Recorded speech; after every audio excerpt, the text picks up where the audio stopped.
ჩვენი ქვეყანა არის თუ არა ღვთისმშობლის წინხედრი. ასეთი ადამიანი, ვისვისაც ქრისტე ღმერთია და ღვთისმშობელია საქართველოს სამშობლოა, გვეთანხმება, რომ კი საქართველო არის ღვთისმშობლის წინხედრი ქვეყანა. სულ 4 ადგილია საქართველოს ღვთისმშობლის წინხედრი, 3 არის ლოკალური ადგილი, 1 არის ქვეყანა მთლიანად. და ქვეყანა ჩვენო. მაშინ ჩვენ შესაბამისად ვიფლებით ვართ ამ ქვეყნის ბატონ პატრონები, სანამ ამ მიწაზე ვართ, სანამ თუცლები ვართ, ვიფლებით პასუხისმგებლო პირებად. არა ვთქვათ ფეხი ფეხზე გადადებად, რადგან ღვთისმშობლის წინხედრი ვართ და ყველაფერი თავისით მოვა, არამედ პასუხისმგებლო პირებად. შესაბამისად, როდესაც ვართ პასუხისმგებელი პირები ამ მიწისა და ამ მიწას ექნება სამცხე, სახლებიან უცხოელები, ქართული გენი თანათან ცოტავდება, მიმდინარეობს პრაქტიკულად ქართული ეთნოსის გენოციდი, სოფლებში ბავშვები აღარ არის, ნარკოტიკები გამრავლებულია, ამ დროს ქალაქში ჩახვალ, სოფელში ბავშვები აღარ არის სკოლებში, ქალაქში ჩამოხვალ და ქართული დალაპარაკება გენატრება, უკვე იშვიათად საძებარია, უკვე ქართულად მოლაპარაკი ადამიანები. ქართველი კიდევ უფრო მეტი საძებარია. ქართულად მოლაპარაკეები კიდევ მეტია, ვიდრე ქართველი. და საერთოდ მიგრანტები დიისება ქვეყანა. ამ დროს ორი დიდი ქალაქია შედება.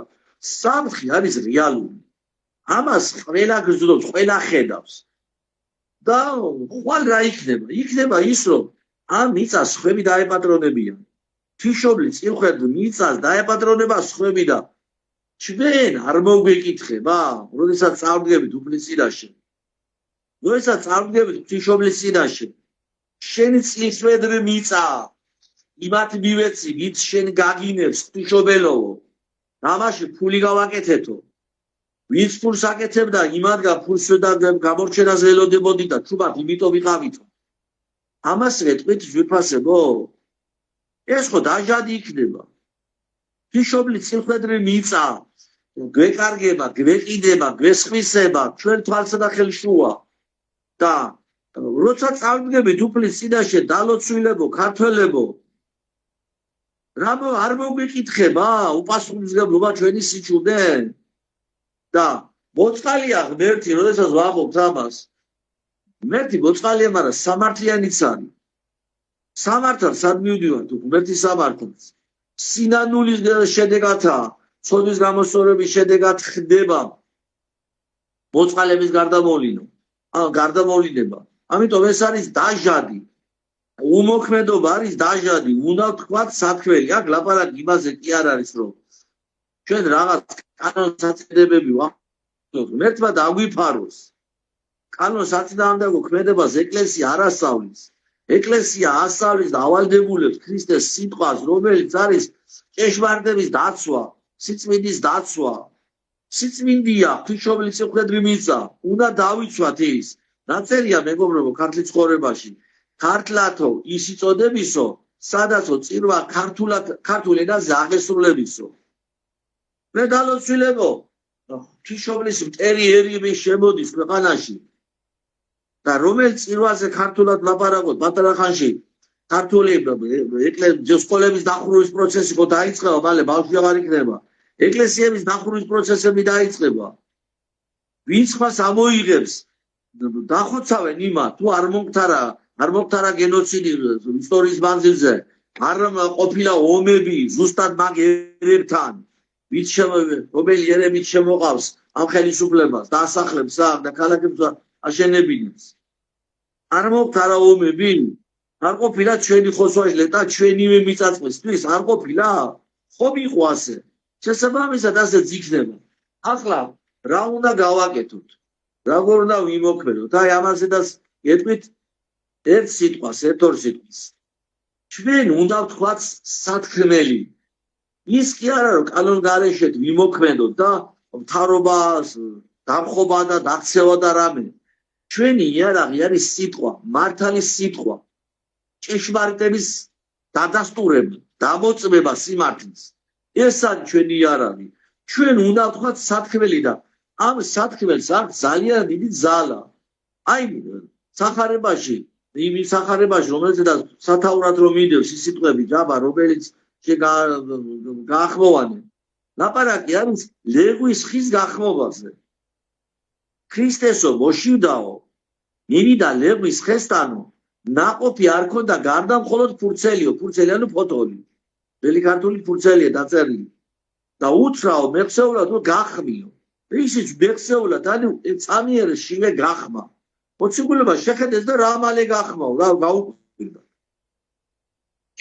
და ზოგჯერ გონიათ ადამიანებს რომ აქ პირდაპირ მნიშვნელობები ლეღვის ხეზია ლაპარაკი. არავითარ შემთხვევაში აქ ლეღვის ხეში ადამიანი იგულისხმება. თვითონ ჩვენთაგან. მოდი ახლა ვთქვათ რა სიტყობს ქრისტე ხისგან ნაყოფს. თუ კი ჩვენ ვართ ეს ლეღვის ხე, ესე იგი ჩვენ გარდა რა სიტყობს ნაყოფს. რისი ნაყოფი ძვირფასები? ძალიან მარტივად ლოგიკას თუ გავყვებით, მაშინ მივხვდებით ყველა რომ ჩვენივე ცხოვრები, ჩვენივე სიტყვით, ჩვენივე ქმედები, ჩვენი ფიქრები ნაყოფი უნდა გამოვიღოთ ღვთისის სათნო. ღმერთს რომ მოეწონება, ანუ ღმერთის შესაწირი ნაყოფი უნდა გამოვიღოთ. და ღმერთის შესაწირი ნაყოფი რა არის? შემოძვირფასო ქართველებო. პირდაპირ წერია ფსალმოში, შეწირე ღმერთსა მსხვერპლი ქებისა. 49 ფსალმოში წერია პირდაპირ. ქების მსხვერპლი ქება და დიდება ღმერთს, ანუ ჭეშმარიტების დამოწმება. ღმერთი ვინ არის? ჭეშმარიტება. მე ვარ გზა და ჭეშმარიტება ქრისტიანობა. და რა არის ამ შემთხვევაში ჭეშმარიტება?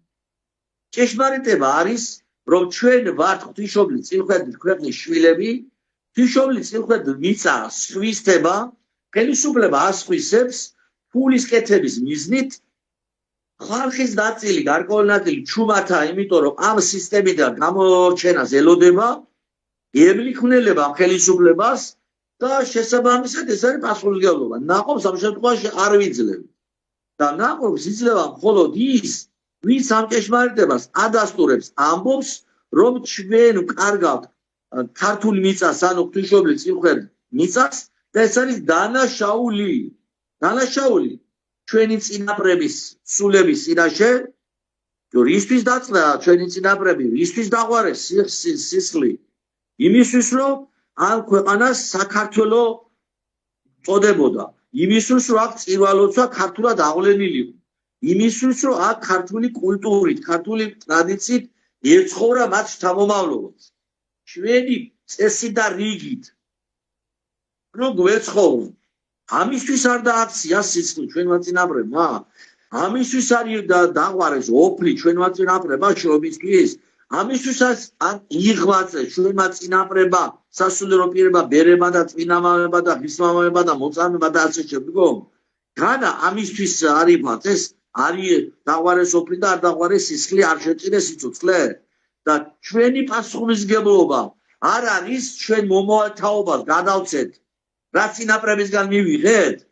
თუ ვინა მომავალი თაობა ჩვენი ხელისუფლების მიერ 100,000-ობით შემოყვანილი მიგრანტი? და სხვათა შორის მივაქციოთ ქართველებო ყურადღება. ახალგაზრდა ბიჭები არის 80%. საბრძოლო ასაკის ბიჭები. საბრძოლო ასაკის ბიჭები. შემთხვევით იგი, თუ არ უნდა წარმოვიდგინოთ, აქ იარაღის ვაჭრობა რო იყო, აგერ კიდე დაიჭირეს უცხოელები იარაღის ვაჭრობაზე. და შემთხვევით ხდება იარაღის შემოტანა, თუ მარტო ერთი ცალი იარაღი შემოიტანეს. ხომ რატომ გამოვრიცხავთ იმ ვარიანტს, რომ იარაღი ტრაილერებითაა შემოსული და ეს საომარი ასაკის ხოლე ბიჭები გამზადებულია ჯარისკაცებად.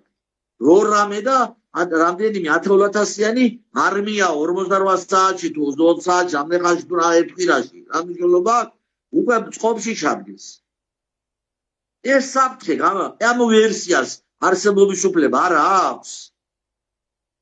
ქართველებო, საფრთხე რეალურია, თუ ჩვენ ქვეყანას დავკარგავთ, იმიტომ კი არა რომ წერია ძლიერი, იმიტომ რომ ჩვენ მოვეპყრობით გულგრილად ჩვენს იმ სიმდიდრეს, რომელიც სიმდიდრეს მოგეცა ღვთისგან და ღვთისმშობლისგან, რომ წინხედრო ღვთისმშობელი ის.